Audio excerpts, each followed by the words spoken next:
Technically, Jason Voorhees is a nepotism baby. Also technically, it's time for the Friday Nightmare. This week's tale is a true one from my childhood about the first time I saw a dead body. It's called Popcorn at Zepotha. When I was a kid, my brother and I convinced my dad to take us to see Zepotha. It's not that weird. The first live-action film I ever saw at a theater was Jaws the Revenge with my dad. Back in those days, films came in celluloid reels that the projectionist would splice together.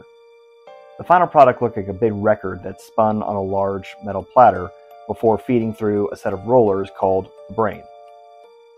We were standing in the concession line when we heard this weird and intense mechanical whirring noise. I know now it was the sound of the platter malfunctioning and spinning faster and faster. I saw the projectionist run to the door to investigate the noise. When he opened it, the massive disc of film came flying out like a frisbee. It bounced once off a column and headed straight for the line we were standing in. The tall man in front of me had just enough time to say, "Large," before it struck him in the face.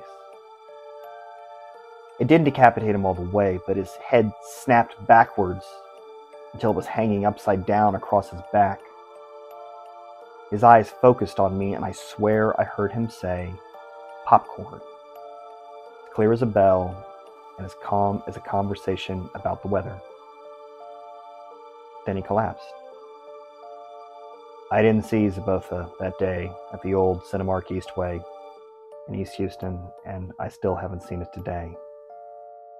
And honestly, I can't go to the movies without smelling blood underneath the smell of popcorn. As always, if you enjoyed that story, please support me on Patreon at patreon.com/JeffRauner. Or if you really want to do something nice for me, go rent Zepotha. It's supposed to be really, really good.